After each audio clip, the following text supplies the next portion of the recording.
Pois é. Vamos que vamos aí, ripa na chulipa, certo? Hoje são 23 de junho, 23, certo? A gente daqui a uma semana mais fecha o mês de junho, certo? E entramos no mês 7, certo? Então, ficam faltando 5 meses para fechar o ano de 2024. São agora 12 horas e 15.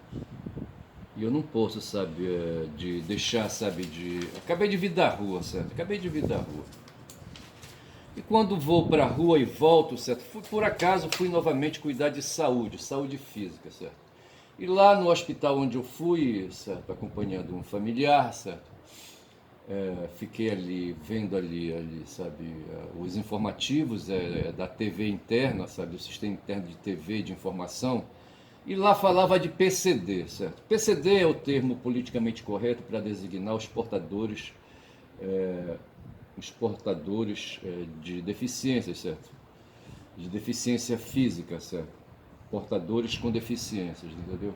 E quando eu falava ontem do Montaigne, certo? Além das temáticas a que ele se dedicou, tinha uma que me chamou a atenção, que era que ele tinha ocupação com os coxos, certo? Com os coxos.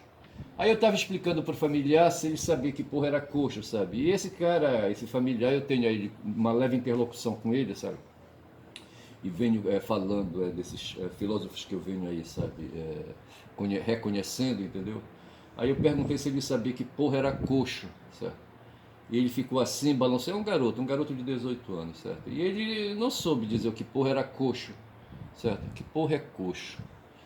Coxos são portadores de deficiência física nos membros inferiores, certo? É isso, certo?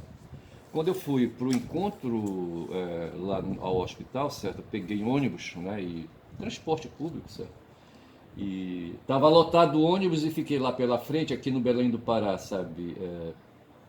O passageiro entra pela porta esquerda e fica ali, dá logo em seguida de cara, né? Com o trocador, sabe? Ali. Então é um espaço muito diminuto entre o motor do ônibus e ali o motorista e o guichê, certo? E as pessoas se amontoam ali, sabe? E as pessoas que não pagam, que têm gratuidade, se amontoam também, sabe? Aí nessa hora chegam os coxos à procura, sabe, de lugar para sentar. A primeira cadeira, sabe, que tem à direita é de coxo. Ou de coxo ou de deficiente, portadores de alguma deficiência, de PCD, certo? E ali então eu me sentei nessa cadeira, não porque seja coxo, certo? Porque coxo não sou, mas eu fiquei me aguentando por ali, não dava para passar também na roleta, certo? A passei que foi amontoando, certo? E pelo menos uns 2 ou 3 coxos ali entraram no ônibus, certo? Aí nisso eu me lembrei, certo? A memória, certo? Ali, as imagens, a imaginação, certo? Segundo Hume, né? Nós temos duas faculdades aí na mente, certo? Que é a memória e a imaginação. A imaginação é essa faculdade que se tem aí, sabe, de ser o setor onde as imagens, sabe, são acumuladas, são arquivadas. E há um mecanismo aí, sabe, que promove esse arquivamento das imagens por critérios, certo? Por classificação aí, qualitativas, sabe? Quantitativas também pode ser, entendeu?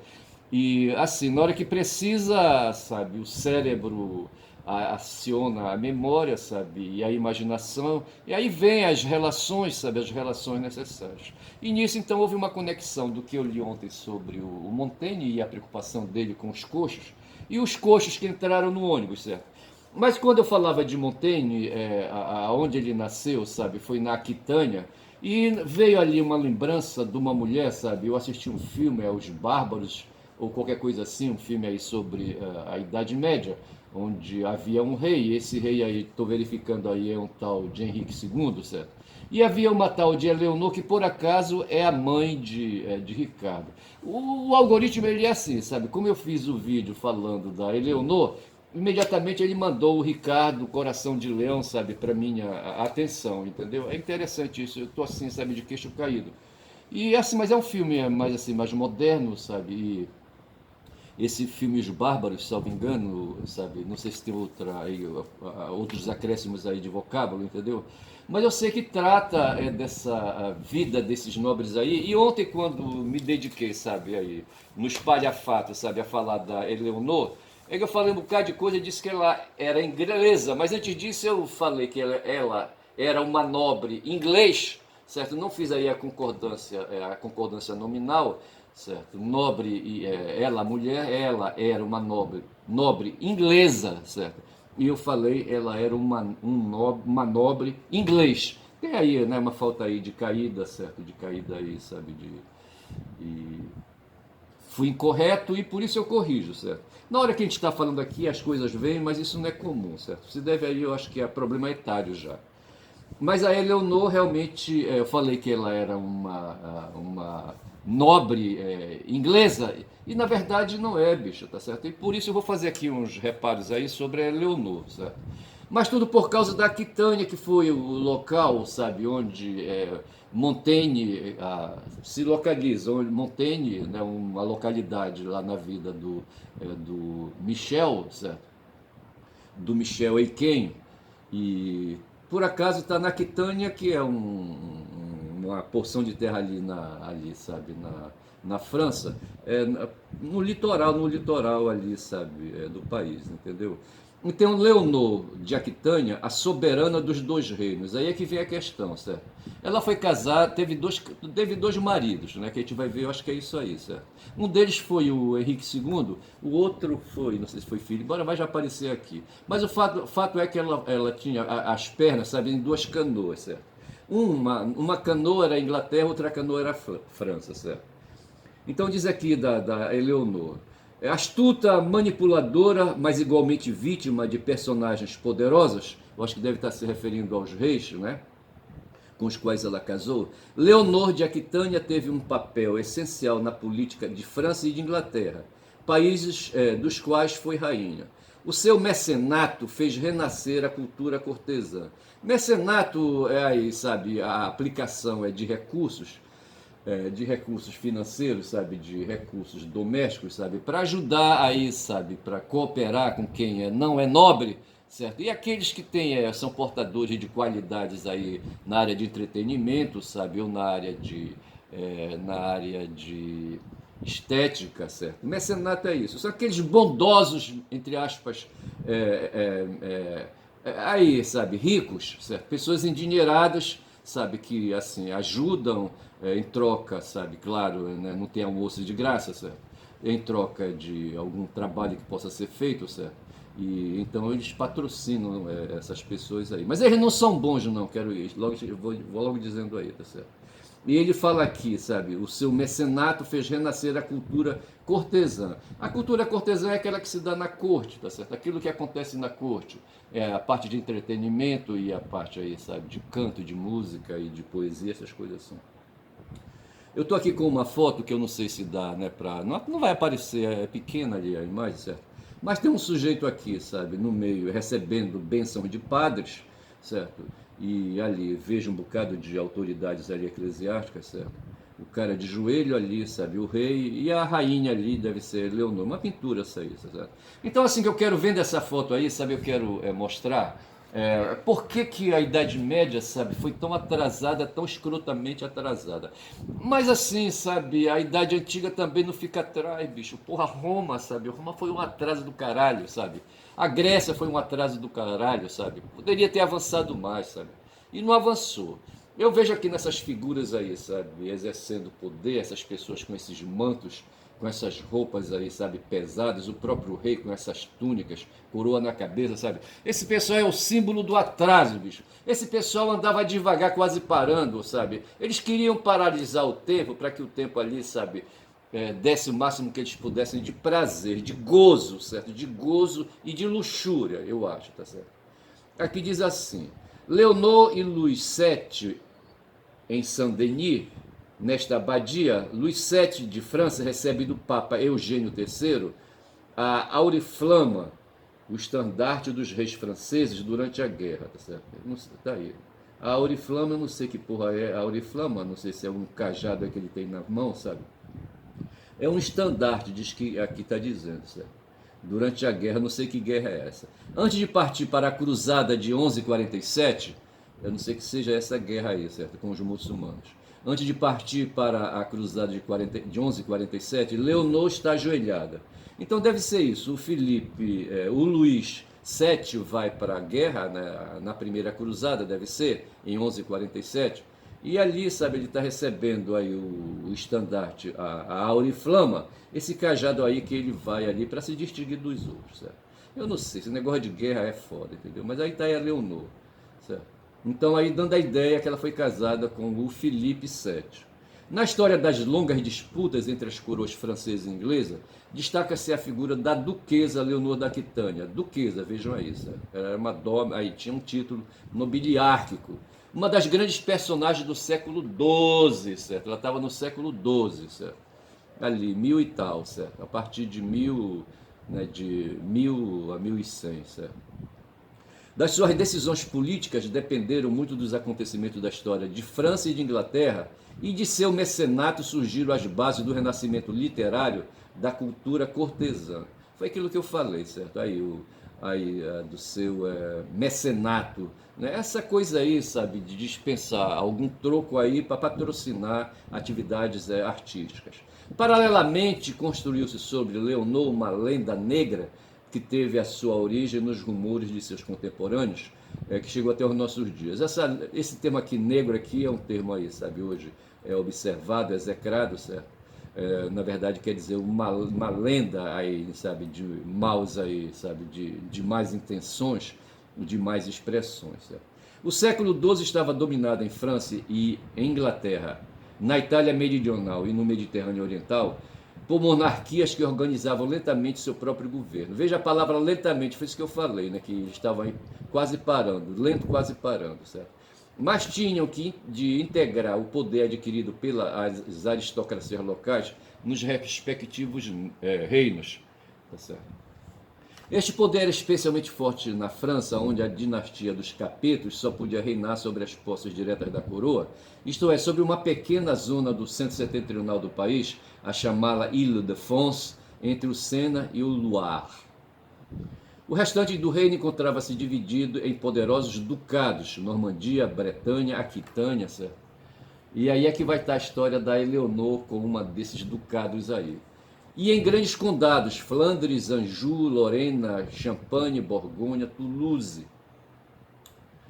Alguns dos quais mais vastos do que as possessões reais. Além disso, em 1066, um vassalo dos Capetos, Guilherme, duque da Normandia, coroara-se rei de Inglaterra.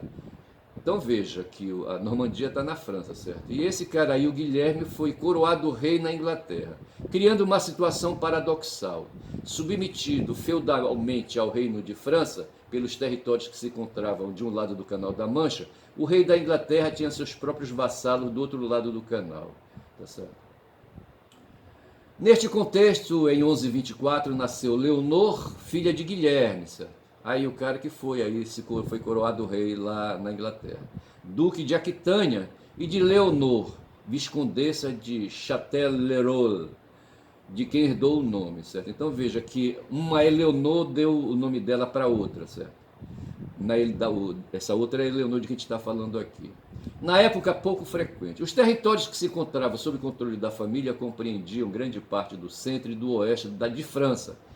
Para além de Aquitânia, Poitou, Gascogne, Limousin e Auvergne.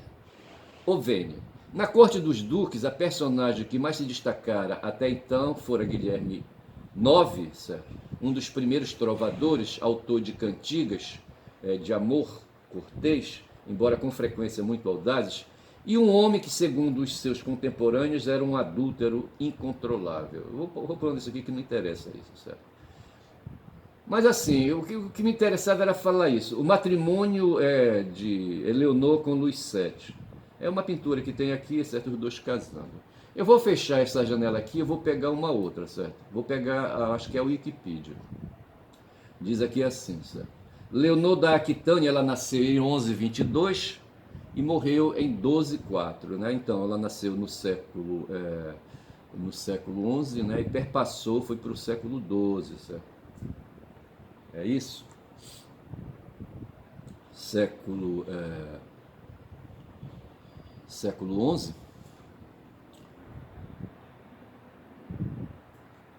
Peraí, rapaz, eu tô aqui atrapalhado. Ela nasceu em 1122 e morreu em 1204, certo? 1204 é século XIII, então é século XII. Ela passou do 12 para o 13. Foi uma das mulheres mais ricas e poderosas da Idade Média. Lembre que ela era duquesa, tendo sido duquesa da Aquitânia e condessa de Poitiers. Por seu próprio direito, ela foi ainda rainha consorte da França, como esposa de Luís VII, e depois da Inglaterra, como esposa de Henrique II. Além de ter sido matriarca da dinastia Plantageneta, que governou a Inglaterra entre 1154 e 1485. Era filha mais velha de Guilherme X, da Aquitânia, a quem sucedeu em 1137, e de Aenor de Châtellerault. Por aí vai, mas eu vou ficando por aqui que já chega de falar de Eleonor, tá certo? Mas só para dizer que eu veja então que ela foi francesa de nascimento, certo? Ela foi francesa de nascimento, né? Ela nasceu na Aquitânia, certo? E a Aquitânia era um ducado francês, tá certo? E eu falei ontem que ela teria sido uma inglesa e ela não foi inglesa, certo? Está corrigido e para aqui de falar dessa mulher. Mas assim, o que me traz à cabeça, sabe, é assim, essa história da apropriação dos excedentes da produção, que a gente fala que começou no Neolítico, sabe? E quando chega aí no tempo da Eleonor, rapaz, ela era uma dessas aí, sabe, que se apropriava dos excedentes da produção, sabe? Os nobres, os aristocratas da época, sabe? Eles vão criando jeito, rapaz, na história, certo? Certos clãs aí, sabe? Dentro de certas tribos, sabe? E vão aí se posicionando, sabe? E aí a gente cai nessa mulher, rapaz, essa tal de Eleonor, certo? Uma mulher poderosa, rapaz. Aí tinha o pai dela, o Guilherme X, entendeu? Porra. Esse cara aí, assim, nesses termos assim, sabe? Não sei se a gente pode dizer antropológico, sabe? Aí era um clã que tinha, uma tribo que tinha, sabe? Uma etnia ou coisa parecida, sabe? E esse Guilherme aí, sabe? Essa Eleonor, eram apropriadores de excedentes, sabe? Que tinham, amealhavam mais do que podiam. Ao redor dos castelos, sabe? Tinha os fudidos servos, sabe? Que não eram donos das terras. A Eleonor que era dona, a duquesa que era dona das terras ao redor do castelo da família dela, sabe? Ora, porra. E os servos? O que é que eles eram aí, sabe? Esses caras aí, sabe? Eram um bando de fudidos agricultores aí, sabe? Que ficavam ali ao redor, sabe? Eram também os mestres de seus ofícios aí, sabe? Aí, mestres em algumas coisas, os caras que faziam armas, que faziam armaduras, sabe? Que faziam espada, essas coisas, trabalhavam com metal, essas coisas assim, sabe? Mas aí, sabe, quem se apropriava dos excedentes mesmo, sabe? Era a Eleonor, rapaz, era o pai dela, o Guilherme, sabe? E é assim que eu quero que entendo, sabe, que essas coisas são. E nesse aí, sabe, e nessa mistura aí, sabe, tem a porra dos filósofos, sabe? Tem aí os padres também, sabe? Aí a igreja, veja aqui ali uma das fotos que mostrou uma pintura que tem, sabe? É um papa, o Eugênio, não sei qual Eugênio, sabe? Ali, sabe, colocando entregando, né, pro Felipe VII, sabe? Pro Luís VII, aí um cetro que ele ia, sabe? Um estandarte que ele ia usar porque ele ia para a guerra em 1147, que foi, acho que foi a primeira cruzada, tá certo? Mas é assim, cara, que eu quero entender que a coisa funciona, sabe? O mundo funciona em torno da riqueza, bicho. Em torno da apropriação dos excedentes, tá certo? Essa apropriação dos excedentes, ela vai, sabe, se consolidar com o nome, vai se chamar capitalismo. Mais adiante, não sei se nos tempos modernos essa coisa vai ser definida assim, mas no pré-capitalismo o que a gente tinha era essa apropriação aí, sabe, indevida, sabe? Essa história dos ganhos e dos lucros, sabe? E da cobiça, essas coisas todas aí, tá certo? E que vão distinguindo, sabe, fazendo diferenças sociais entre os que amealham, que se apropriam dos excedentes, e os dos que não veem a cor dos excedentes, sabe? Porque no tempo da Eleonora, os caras que habitavam a gleba, que eram as terras ali dos castelos, certo? Essa gleba, ela era entregue, sabe, ali para os camponeses ao redor, que não podiam ficar transitando, diga-se de passagem, sabe, para lá e para cá, entre um feudo e outro, sabe? E eram obrigados a ficar presos à terra para trabalhar para o chefe do castelo, tá certo? Para o dono do castelo, para o senhor feudal, tá certo? Essa é a parada, bicho. Essa é a parada, essa é a questão da diferença social. Tá certo? Que está hoje presente em nosso tempo, certo? Querendo ou não, nós temos aí os que se apropriam, sabe, do excedente da produção, sabe? São os caras hoje nas instituições da República, os caras do judiciário, do legislativo e do executivo, tá certo? Que usam esses poderes aí públicos, sabe, para facilitar a aquisição dos bens amealhados, dos bens aí, dos excessos da produção, tá certo? Na verdade é isso, esses caras que usam paletó hoje estão aqui no nosso tempo, tá certo? Eu já estou com quantos minutos de vídeo?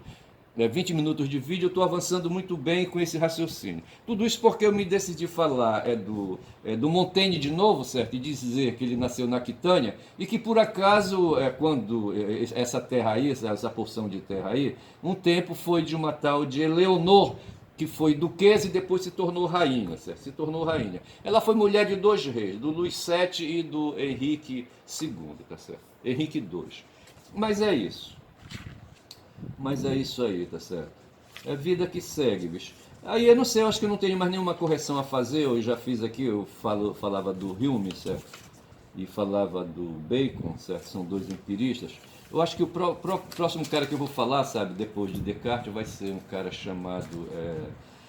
chamado Leibniz, que teve uma influência na vida do Kant, certo? Mas deixa eu falar uma coisa aqui, e já está aqui na agulha, então eu vou dispensar aqui, sabe, da Eleonor, certo? Vou tirar da Eleonor aqui, tá certo? E vou deixar, tem alguma coisa aqui sobre o Agostinho, certo? Do Agostinho foi o seguinte, o Agostinho, sabe, eu acho que ele deu origem a essa congregação, a essa organização, sabe, da qual um Martin Luther fez parte, certo? Martin Luther, e é assim que eu vou chamar, não vou chamar o nome aportuguesado, o nome do cara é Martin, em alemão, bicho, certo? Martin Luther, então será Martin Luther. E Calvin será Calvin, que eu quero falar de Calvin, tá certo? Mas começamos aqui a falar do Martin. Eu não vou falar do Martin porque me ocorreu que, assim, uma informação que deu outro dia aí, sabe? Que um dia, não sei se eu vou dar de topada com essa ideia aqui, sabe, no texto, mas um dia, indo, me parece que a Roma, não sei se foi isso, sabe? Martin, o Martin, sabe, deu de topada com a construção de uma.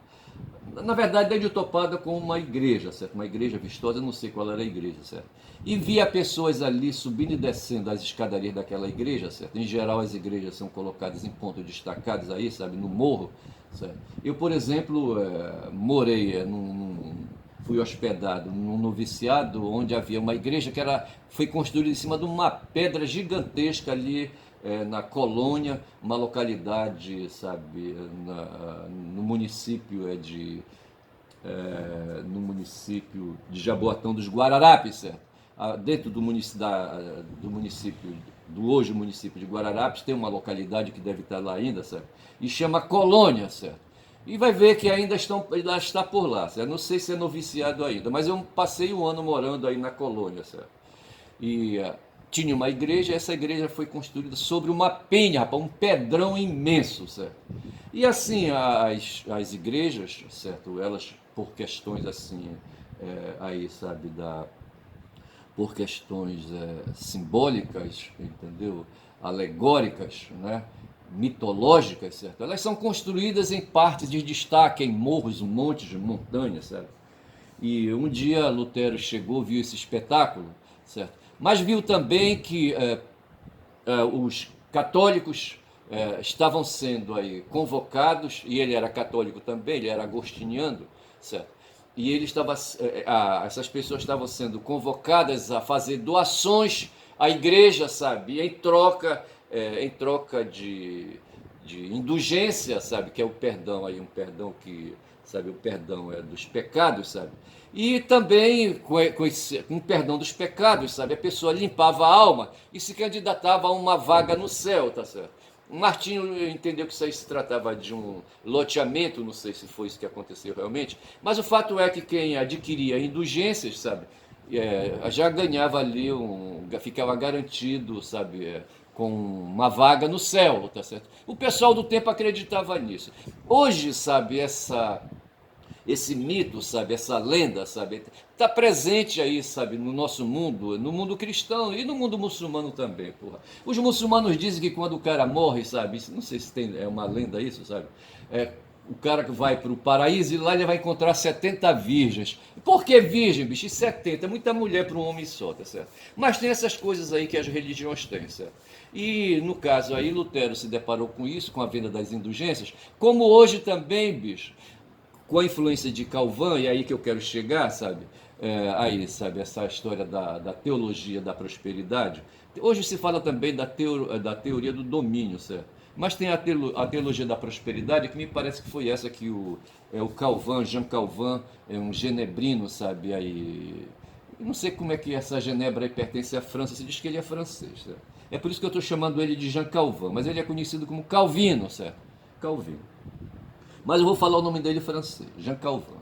Eu só sei dizer, rapaz, que o Lutero, eu não sei se entre as 95, as 95 teses, sabe, aí, sabe, críticas que ele fez à Igreja Católica, sabe, havia essa da venda das indulgências, aí, sabe, as figuras aí da igreja queriam arrecadar dinheiro, sabe, para construir igrejas, e vendiam como se fosse títulos de créditos.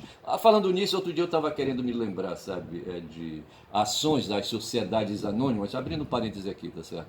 Essas sociedades anônimas, elas são, elas são aí, têm a capacidade de adquirir não, o patrimônio dela é dimensionado em ações, certo? São títulos de crédito, tá certo? E esses títulos de crédito são adquiridos por pessoas, sabe? Ações, e essas pessoas se tornam então financiadoras dessas empresas, certo? Essas ações podem ser compradas, podem ser vendidas. As indulgências têm assim um caráter parecido com a de ação, certo? São títulos de dívida divina, certo? Que você então adquire, sabe? Eu não sei se elas são escritas, se eram escritas, certo? Eu só sei que os cristãos adquiriam essas indulgências, tinham o perdão dos pecados e, além disso, já ficava com um ganho a mais, um bônus a mais, que era a vaga no céu, a salvação, tá certo?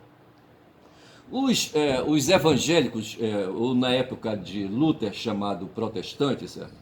Que foi aí o pessoal que acompanhou, sabe, o Luther, o Martin Luther, promoveu uma situação, sabe, de divisão da Igreja Católica, e essa divisão foi chamada de Reforma Protestante. Os protestantes que seguiam Martinho Lutero, não quero falar Martinho Lutero, quero falar Martin Luther, certo? Esses protestantes, o que é que tem esses protestantes? É que eu fui querer mexer demais, aí corrigir demais e me atrapalhei. Quero dizer que o Martin Luther, sabe, se rebarbou contra isso, sabe, e criou uma nova organização aí, sabe, e outras coisas mais aí, sabe. O fato é que eles saíram de dentro do abraço da Igreja Católica, sabe, e formaram aí outra religião, sabe, enfim. Denominações aí religiosas, e que nós temos hoje, até hoje. Hoje aí, sabe, aí é uma identidade, e foi isso que me chamou a atenção, é que da mesma forma como no tempo de Luther, sabe, havia essa venda de indulgências, hoje quem contribui, quem paga o dízimo para o pastor evangélico, hoje quem paga para Malafaia, quem paga para Edir Macedo, para Marcos Feliciano, sabe, enfim, esse pessoal todo aí, sabe, que são aí pastores evangélicos, o André Valadão e não sei mais quem, sabe, e quem faz isso, quem paga esse dízimo, sabe, de certa forma se garante a adquirir, não no céu, certo, mas aqui na terra, certo, vantagens, bicho, tá certo, a salvação financeira, certo, a salvação econômica, na verdade está havendo isso. Então houve aí uma permuta, sabe? As indulgências, que hoje é o dízimo, certo? Garante a quem oferece esse dinheiro para a igreja um bom uso, certo? Um bom uso e, entre outras coisas, sabe, sensibiliza a Deus, ganha o auxílio de Deus, sabe, para o cidadão poder evoluir ao ponto de ele ir adquirindo êxito nos seus negócios, sabe, no seu comércio. Em geral, essas pessoas se dedicam a fazer comércios, sabe? E quando adquirem um bem, um automóvel, por exemplo, ele prega um adesivo e diz assim: foi Deus quem me deu. Já por conta dessa adesão ao dízimo, sabe, que é pago ao pastor. Então foi isso que me chamou a atenção e me fez vir aqui, sabe, na direção do Luther. Vou deixar para falar amanhã do Calvin, do Jean Calvin, que me parece que foi o Calvin que aí incrementou essa ideia do Luther, certo? Eu vou dizendo já aqui, sabe, que Luther foi alemão, enquanto Calvin foi francês, certo? O Luther nasceu no século XV, certo? E foi até meado do século XVI, tá certo?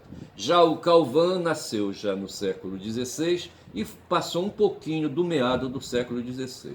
O Luther viveu 63 anos e o Calvin 55. Eu vou deixar para falar amanhã do Calvin e vou ver se eu encontro alguma coisa aqui sobre a teologia da prosperidade. Veja que eu destaquei aqui, sabe, essa história das indulgências, né?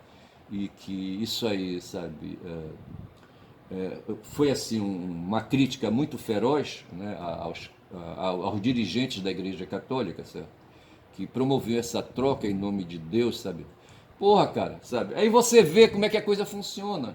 Aí se você colocar isso em dúvida, como o Luther fez, sabe? Era chamado de herege como Luther foi chamado, tá certo? Tá certo. Você vê aí o que passou, o Copérnico, certo?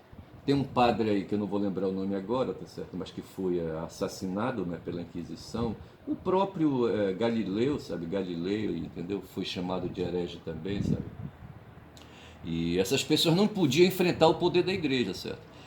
O Luther só conseguiu porque ele não morava na Europa, não morava em Roma, sabe? Não morava ali na Itália, sabe? Ele morava na Alemanha, certo? Em Eisleben, e por lá ficou, sabe? Ele falou essas coisas, mas bateu correndo. Aqui então está a igreja, só para finalizar, certo? Aqui, conheço o vilarejo em que Martin Luther pregou suas ideias há 500 anos. E aqui embaixo diz assim: ideias da reforma protestante nasceram em Wittenberg, na Alemanha, tá certo? E aqui está o prédio, tá certo? O prédio onde... eu acho que esse prédio é do tempo, né, do Luther, certo? Tá certo? É um prédio conservado, entendeu? Mas acho que foi aqui que ele, sabe, que ele conviveu, certo? É um castelo. Foi na porta da entrada da igreja do castelo de Wittenberg que o monge alemão Martin Luther pregou em 31 de outubro de 1517 seu grande manifesto, um documento com 95 afirmações profundamente críticas à venda de indulgências pela Igreja Católica.